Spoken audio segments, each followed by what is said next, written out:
He's Tony. I'm Mike. This is week 9 of the Action Bowl.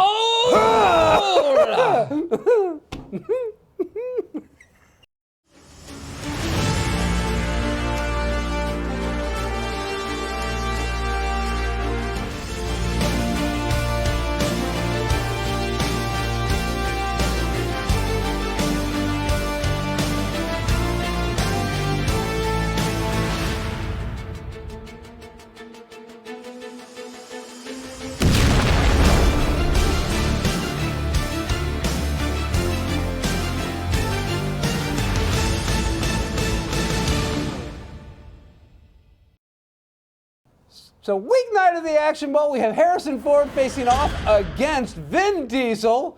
It's kind of a car-themed episode. Just a Ford and a Diesel. Oh. Okay. I overthought that joke anyway. That's all right.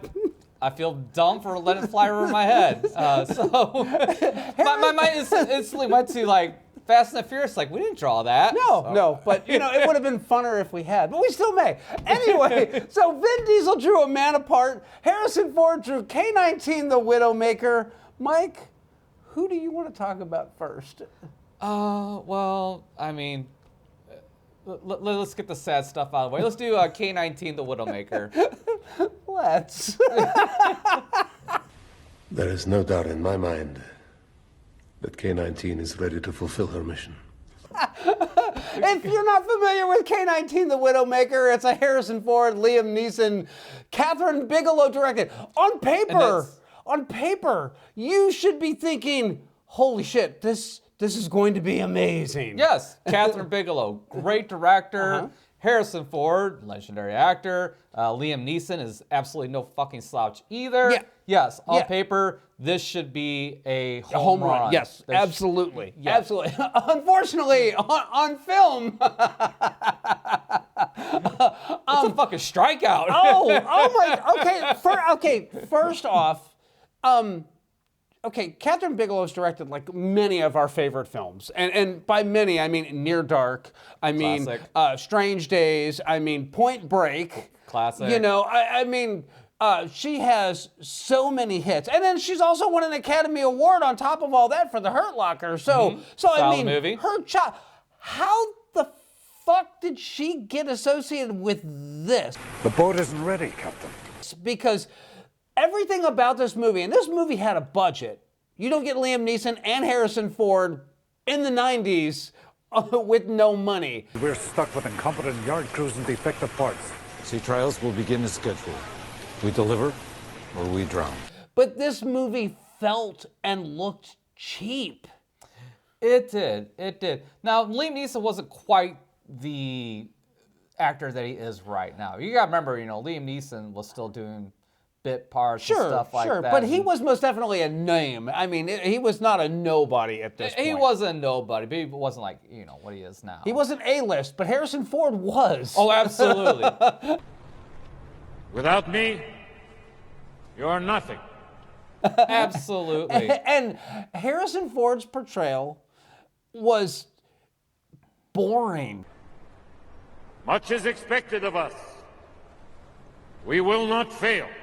He took a character that was supposed to be like this, you know, career Navy man with a family history because his father was like, you know, very loyal to the Soviet military, and he was a naval officer as well, and then he wound up in the Gulag.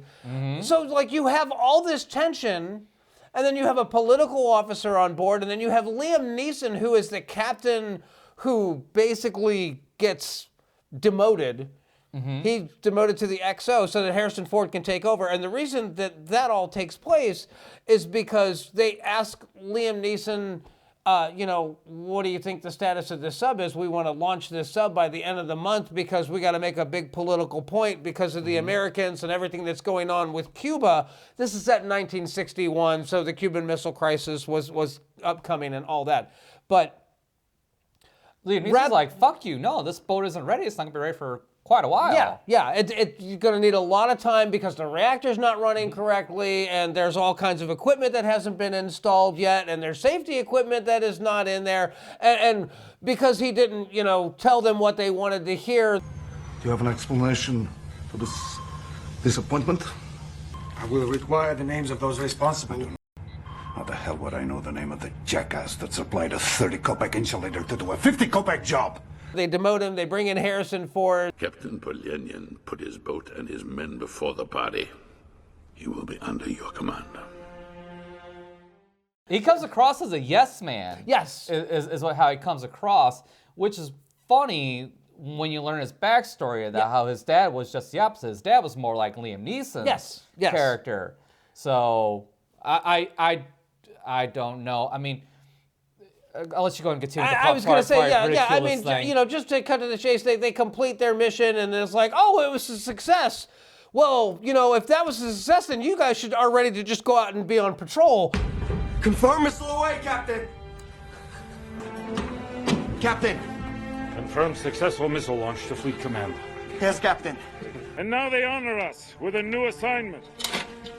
K-19 is to assume missile patrol along the eastern seaboards of the United States. And, shenanigans, nuclear shenanigans ensue. Stop! Torpedo! Come on, don't stop!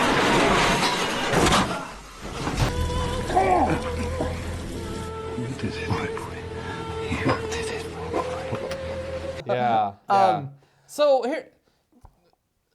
So I don't know who wrote this screenplay. And I don't think I'm going to completely fault the screenplay for this, because there's some decent stuff in there, but there's some dumb stuff as well. I don't like how I get the point, they're trying to portray this where it's just all this bureaucracy. You're trying to fight the bureaucrats, and they're fucking you every step of the way and putting your men in danger every step of the way for the glory of Mother Russia. Yeah. These are the men who returned home to be interrogated as if a crime had been committed. Questioned, even while undergoing treatment for radiation poisoning. Well, I'm going to say that the irony of this, and I'm glad you brought up the screenplay on this one, because there was a screenplay that they had, and they wanted to consult with the surviving crew members. Mm-hmm. And the crew members are like, none of this happened. I don't know where you got any of this crap. None of this, the barest of facts are involved in this particular script. So they went back and they rewrote the script again.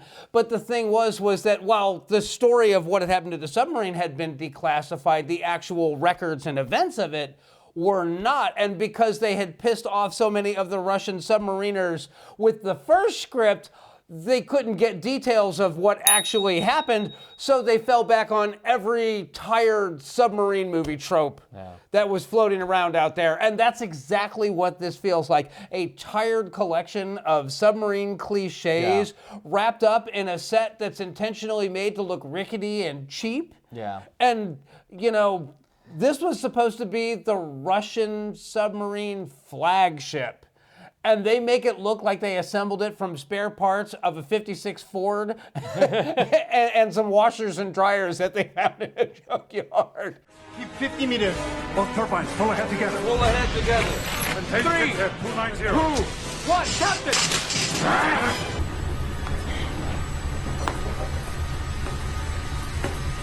Captain! Noted.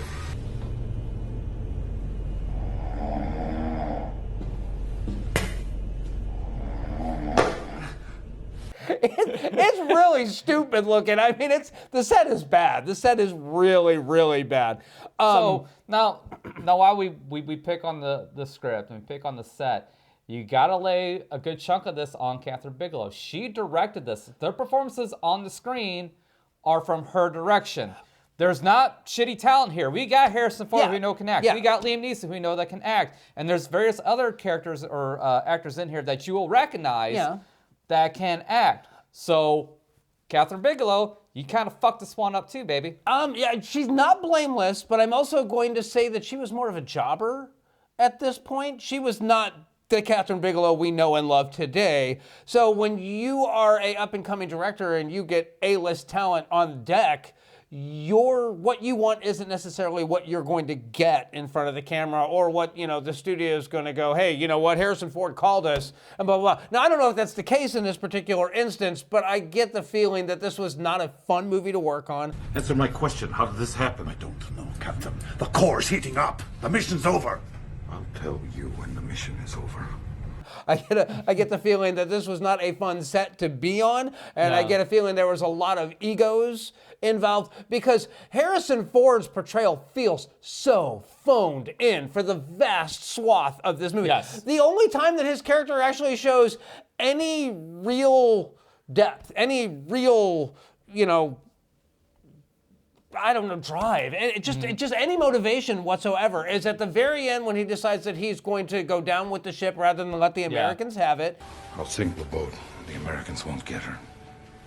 That won't be necessary, Captain. And then a Russian ship shows up and is all like, hey, yeah, no, we're going to tow you back into port. So then he realizes that he's not going to die. And then the very last scene where after the fall of the Soviet Union, the surviving members of the crew get back together to toast the heroes of the mission, but they weren't allowed to be called heroes because it wasn't a time of war. Because it was merely an accident. They were not worthy of the title hero. To which Jordan then informed me, well, that's completely bullshit, because what production assistant, what is the exact merits for getting the Soviet award for? Literally getting the medal for Hero of the Soviet Union doesn't require anything but doing something that is considered a heroic act in the name of the Soviet Union. Joe. Most people who participated in the Chernobyl cleanup got the fucking medal, and that was not a wartime effort. And it doesn't even matter if you're Soviet or not. You could get it even if you were an American. It had nothing to do with race, nationality, wartime or not. It was just, did you do something heroic for the Soviet Union? Well, there you go. Here's your medal. So as you can imagine, that really tainted my view of this film. Because I'm watching the end of this, and Jordan walks in and watches like that last scene, and he's like, that's not how that works. That's not how any of that works. And I'm like, oh, do tell. But I want to go back to the script real quick too, because you're saying like every trope, and you're right. They throw every disaster that could possibly happen on a sub in this fucking movie, like literally like everything. Yeah. And it's like, how lazy is this fucking script? Well, not only is it lazy as far as that goes, but then like the technical things, like if you weld a piece of metal together, then you start pumping fluid under pressure, and it springs a leak. You don't just get out there and start welding it some more. You get a sleeve to go around where the leak is, and then you connect that to it. That's how you stop the leak. You don't just get in there and just, you know, hit it with some solder and hope that it closes, because what's going to wind up happening is you're going to weaken it, and you're going to wind up with more radiation and water going everywhere. That part was dumb as hell to me, and I'm like looking at it going, really? That's how you're going to portray that one? Sure, why not? Yeah. So it's again, the thing is like I don't know what an environment is like inside of a reactor, but they were trying to say that the temperatures in the reactor were, you know, 700, 800, 900 degrees. What's the core temperature? 725 degrees. And stuff like that, approaching that. So I mean, so you're literally walking to an oven. So the whole radiation thing is one thing, but like, you motherfuckers should be cooked, like literally cooked. Yes. In that thing. Yes. I mean, again, I know nothing about what's like actually inside the chamber, inside the reactor, but I mean, that just seems fucked up. I know that you cook your turkey at 450 degrees, and if it's 750, and that's, I don't know if they bothered to convert it from Celsius to Fahrenheit or not, but in either case. That's a great point. Yeah, 700 degrees Celsius is pretty hot. Here's the other thing I have an issue with, and this is like one of these things, like they're treating the Soviets like they're stupid. We don't have radiation suits. The warehouse was out. They sent us chemical suits instead. And that's like the biggest insult of this. Oh, they're heroes, but they're dumb heroes. Because if you're a Soviet submarine commander in their nuclear fleet, you know that if the radiation levels are high, you either put shielding between you and the radiation source, or you limit exposure. Now, if you're smart enough to make your men go out on deck to get away from the radiation, you're smart enough to go, hey, the last guys that we sent in for 10 minutes into the reactor to work on the repair, well, their skin is coming off and they're throwing up. How is it in there? So they're probably going to die. Maybe we should send the next group of guys in for 5 minutes. Because you still can get quite a bit done in 5 minutes if you're equipped and ready to go. But no, they didn't do that. They just kept sending them in for 10 minutes at a time and bringing them out because they had a whole crew to feed and they wanted to make sure that everybody's was still warm when they served them. So... Yeah, it's, at the end of the day, this is not a good movie at all. By any stretch of the imagination, it's barely watchable. You have to be an enthusiast of the genre to get past it because, man, I was so bored an hour in, and then it just kept going and going and going. And it's not a terribly long movie, but just feels like it too. Yeah, and after you go through every trope, I mean, the only thing that really kind of saves this movie is the fact you do feel for these poor bastards when they're getting tossed this reactor and trying to fix this fucking boat. And, you know, feel the weight of the bureaucracy on these people. Because everybody's been there. You've been there where you're at work and you can just feel the weight of the people above you coming down on you, asking you to do shit that you know is not right. So, I mean, I can relate to that. I think everybody can pretty much relate to that one. So, I mean, that's about the only saving grace for this movie. This submarine movies were hot. The Hunt for Red October, Crimson Tide, all those had come out. Everybody else had a hit. I just feel like this was just like, hey, I know, we'll get some big names and put a submarine on the poster and woohoo, cha-ching. But no. This is the Action Bowl. Hang on a sec. Before we got there, we got a note. Okay, so I decided to look it up to see about that statement about how they were not awarded anything. Yeah. So all 22 members who died were posthumously awarded the medal of the Soviet Union, and 4 extra members who still lived and are still alive to this day were awarded. 26 people were awarded medals for their acts of heroism with the submarine. But not according to the Soviet government petitioned to have the entire crew be awarded a Nobel Peace Prize for preventing the nuclear submarine from going completely. All right, I can officially say now, fuck you, movie. If I had known that, I would have scored it even lower. Me too. So, all right, now is the Action Bowl. So it is time for some raw, hard numbers in Celsius or Fahrenheit. Okay, now this is pre-knowledge that we just got, so bear with me. I gave the plot of 4.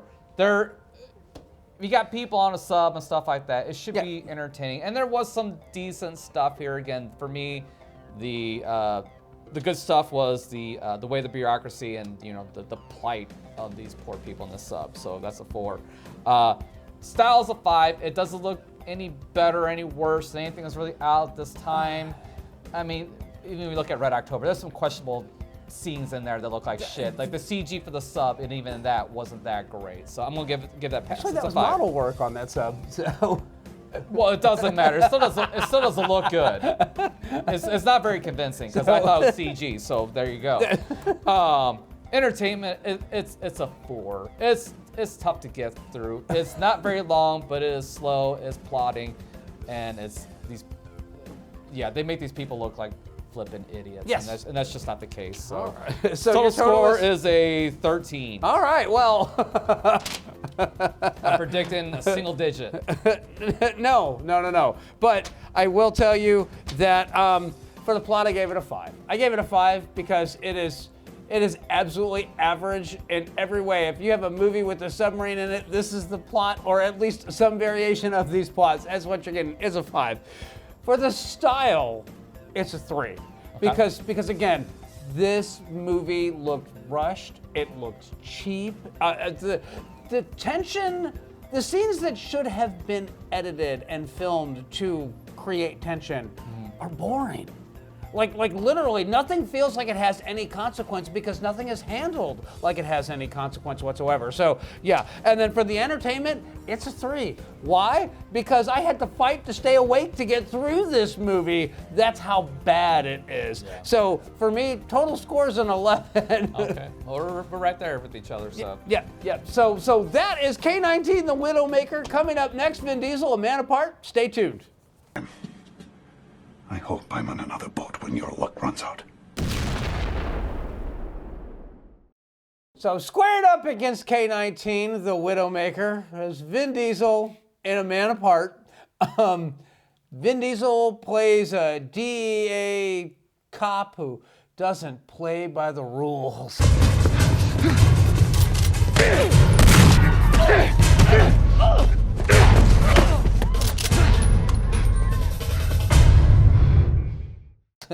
And when his wife is killed by Diablo. Get down! Stay down!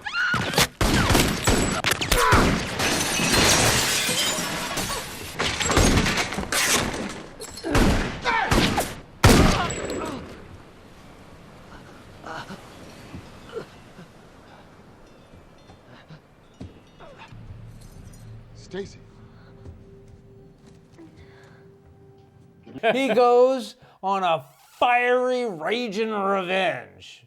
And then, unlike most other cop movies, they're all like, no, we can't have that shit. Give me your gun and your badge. Get the fuck out of here. Sean, you're done. Fawcett was a setup. It was a disaster. And I thought, what? That's actually intelligent. That's smart. I've never seen that in a movie before. Yeah, he went officially rogue. He went officially rogue, and then not only did he go rogue, but he went abroad to go rogue. This movie is you've seen a bunch of movies very similar to this.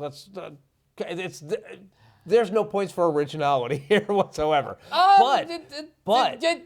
There's a lot of similarities, yes, but they take it in unique directions. That's exactly it. It's not blazing any new trails, but Vin Diesel's portrayal and his partner Lorenzo. I don't know this guy. But as a team, they work really well together. The way that they portray the bureaucracy of them trying to go to Mexico to arrest the drug dealers. Remember, no one must make all the arrests. We book them downtown and the extradition will take place from there. Are we clear? That was actually really well portrayed in the film. I also really dug the fact that they actually showed that the cartel leaders are not only just obscenely wealthy, but they have escape routes planned for every contingency whatsoever.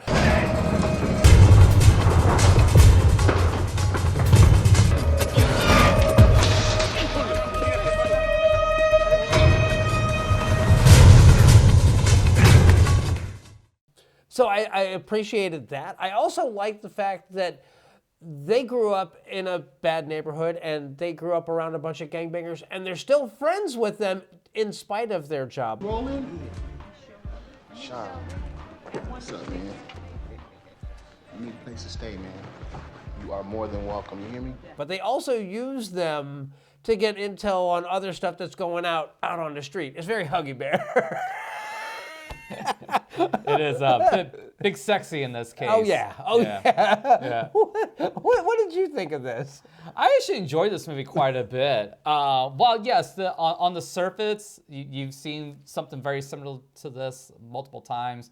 But in a lot of cases, the people are still working with the force and stuff, and they're still recruiting other people. Whereas in this case, he does go completely rogue. He is completely separate from the police department. He's got his one buddy that's still in the department. Yeah. But yeah, he's working with Big Sexy and his group, recruiting, muscle and stuff like that. Yeah. And I actually enjoyed Vin Diesel's performance.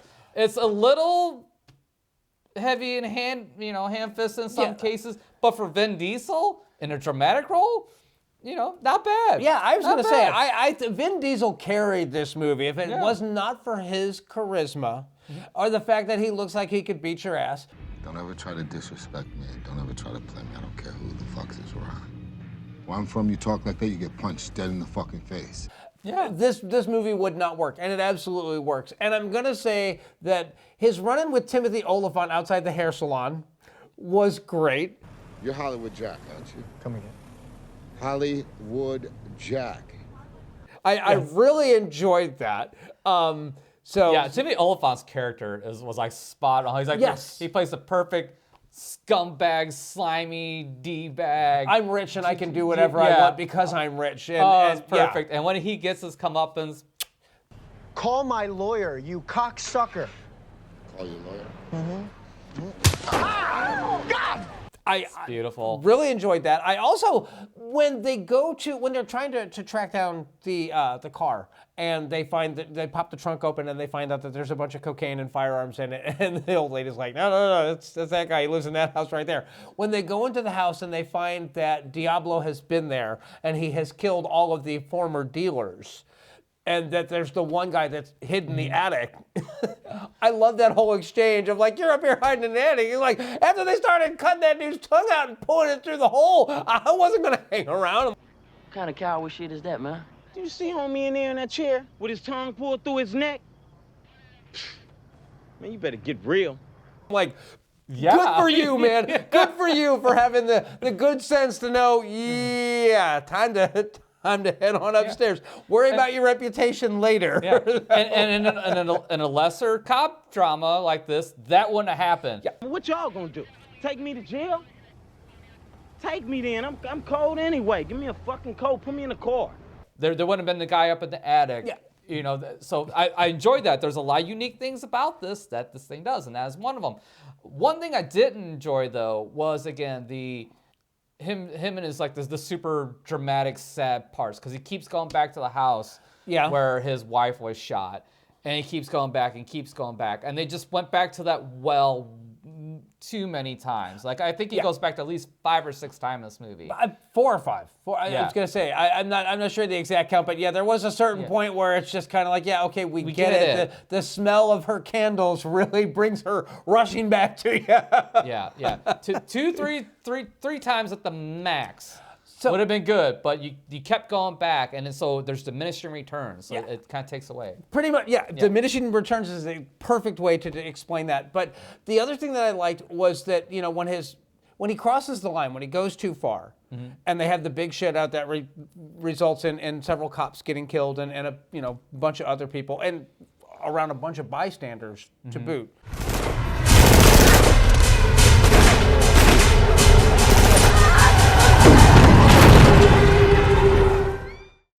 When he goes to his partner's house after he's asked to surrender his gun and his badge, his partner's not all like, I'm riding with you, buddy. I've got a wife and a daughter to take care of. You know what? I'm gonna be back later. We'll work this out. Don't bother to come and get me. I'm telling you, I'm not rolling. You're not gonna... Yeah, that's right. You fucking up. And I like the fact that his wife has that, like, don't come dragging my husband into this bullshit. You did what you did. My husband tried to cover for you. That's far enough. He doesn't need to go any further with that. So every character's motivation makes sense in this. I will say this. The ending of the movie is kind of like, wait, what? And then I thought about it. And I thought, okay, it's actually kind of smart in that he was able to dispatch all the baggage that he didn't want. And he got rid of all the things that were holding him back. So his wife and his kid, who are now dead and presumed killed by Diablo. But it actually turned out that he was Diablo. And he was basically cleaning house. But he was also restructuring his organization without having to start a war with his captains. And when you think about it in that light, the ending's like, okay, that's actually kind of super smart. He made it look like it was clever. outside forces that were trying to come in and muscle him out, but no, he was actually trying to trim the fat and get rid of all the stuff that was bogging his organization down and putting him potentially at risk. And not only that, you got a rogue cop that you can manipulate and do some of the dirty work for you on top of all of it. So, fuck yeah. Yeah. That was one of the things that I really thought was smart about this was that, why should I put my people on the line if they're loyal to me? Why don't I piss this cop off and then point him in these directions and just let him take care of it? And I thought, okay, that was smarter than your average cop movie. Yeah. So, yeah. And I did enjoy the end too, how they had that surprise turn where you see Vin Diesel walk into the lion's den in this particular case, and then it turns out, oh no, this is actually our house. We were already here. Yeah. If I wanted you dead, you would be. That's your job.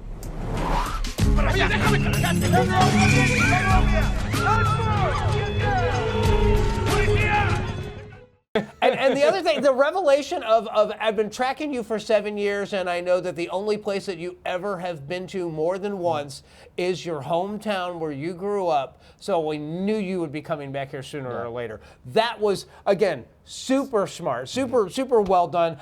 I don't know why this film doesn't have a better reputation than it does. I think that it's actually a better film than... I think it's Vin Diesel. Vin Diesel's a double-edged sword. Yeah. People watch it because of Vin Diesel. People will avoid it because of Vin Diesel. I avoided it because of Vin Diesel. I've seen this movie a bazillion times in streaming platforms, and shit that I think it's even old enough to be in a video store. I think. I don't remember. To be honest with you're not wrong. Yeah, no. I passed up on this movie a bazillion times. So. Yeah. And yet here we are. I was going to say, his co-star went on to be in Dead Presidents, and I love that movie. But Never seen it. He's one of those, like, in the right role, he's perfect. And this is an example of him being in the right role. There's no miscast. There's nothing in here that sticks out as a sore thumb. There's the return to the well a couple too many times. Yeah. That's the only real criticism I have of this. Other than that, this is a perfectly watchable film. Oh, absolutely. So absolutely. Well, should we get to the score? Absolutely. Okay. Absolutely. I'm going to go first. So Vin Diesel, A Man Apart. For the plot, I gave it a 5. Like I said, it follows the tropes, but it does it in interesting, unique ways. But again, they're not breaking new ground, but there's nothing here that you haven't seen before or since. And this movie's like almost 20 years old, so take that into account. That doesn't mean it's bad. It just means it's average. That's all I'm saying. That's all I'm saying. For the style, though, I gave it a 6. Okay. I gave it a 6 because it gets the violence right. The violence is properly disturbing and violent. And when you see what the drug cartels are capable of doing to the people that they're getting rid of, as not only a warning to anybody else who might step outside the line, but also to let the cops know, no, we're not stopping. We're coming at you full force.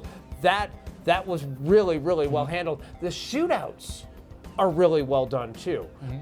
When there's a firefight, man, it looks like a firefight. It's confusing and sloppy, and there's bullets flying everywhere, and it's not just cops or bad guys that are getting shot. So I dug that. So for the entertainment, I gave it a 4. That's strange because you gushed the fuck out of this for the last 10 minutes or so. I'm going to say I'm confused by that score. It only comes to a 4 just because, again, you have to be in the mood for a cop movie. You have to be in the mood for this kind of a cop movie. So it's not bad. I'm not, again. A score suggests otherwise. Well, my score on this is a 15. I'm giving it a perfectly average, right down the middle score. I think that this is a very watchable movie. I'm not going to gush. I think Pitch Black is a 19 or a 20. This is a 15. Okay. So what about your numbers? All right. I gave the plot a 6. Because while, like you said, the basic structure is, you've seen it a bazillion times, but they do unique things with it. They just do stuff in this movie that I haven't seen in a cop drama before. It's a 6. Style is also a 6. Like you said, proper violence. Yeah. Every set looks lived in, looks dirty, or looks appropriately, high end, like if they're in a cartel or something like that. Everything looks the way it should and better. Yeah. Entertainment is a 7. I really enjoyed this movie. This was a total surprise for me. I came in this with like very low expectations and came out the end like, wow, this is really damn good. How come I haven't watched this before? Oh yeah, Vin Diesel's in it, but Vin Diesel fucking delivers in this movie. The style is great, the story's great. Man, I got no complaints. It's a fucking 19. Well, and I don't dish out 19s like candy. No. I mean, yeah. So that is our scores for Man Apart. Coming up next, our winner. Stay tuned. Assuming this worked, what was gonna happen next? Here's Trip. Stop. So week 9 of the Action Bowl, the first go at round 2, Ford versus Diesel, the car-themed episode with no cars. So Harrison Ford, K-19 the Widowmaker, you scored at a 13, I scored an 11, that gives us an average score of 12. And then Vin Diesel, A Man Apart, you scored at a 19, which is a rarity. I scored at a 15, which gives us an average score of 17. So Vin Diesel is our winner. Moving on to round 3, Harrison Ford gets a well-deserved trip to Gimli, to Nova Scotia, to Moscow, and now the Action Bowl of Shame. Anything to add to that, Mike? No, that was a proper smash there, sir. Kudos. Harrison Ford has irritated me, and he had it coming. I'm sorry, but no, he went to the wrecking yard as he should. I just feel like he got the exit he deserved. Yeah. So coming up next, our drawing for Week 10. Stay tuned. So Week 10 of the Action Bowl has Steve McQueen facing off against Pam Grier. Mike will be drawing for Steve McQueen. No, I didn't even need to ask him. I will be drawing for Pam Grier, and I'm okay with that too. So, any ones that you are hoping get pulled out of here? I'll be honest, I don't even remember what the fuck is even in here. So it's gonna be a surprise either way. And we have the Hunter. This just in, Tony and Mike sued by Don Dokken. News at 11. Steve McQueen will be searching for love on these lonely streets. Again. I have no idea what this movie's about. I'm guessing he's a bounty hunter. I think he's a bounty hunter. I think he's a bounty hunter who likes to hang out on top of trains. That's what the poster is, anyway. So I mean, it's bound to have some action in. I would guess. I would hope from that so. Premise. So. You know, Joe Don Baker's gotta be in season 4. Let's find out what Pam Grier's bringing to the table. Pam Grier has some amazing films. Thank fuck she survived Original Gangsters. Everything else that's in this jar is pure magic trash. Well, let's find out if that's the case. All right, Pam Grier. Because this is the Action Bowl. The Big Dollhouse. So Pam Grier draws The Big Dollhouse. If that title alone isn't enough to make you want to watch that episode, the problem is you, not us. But let's just hope that we don't have a repeat of the Miles O'Keefe disaster with Bo Derek and a wet linen dress.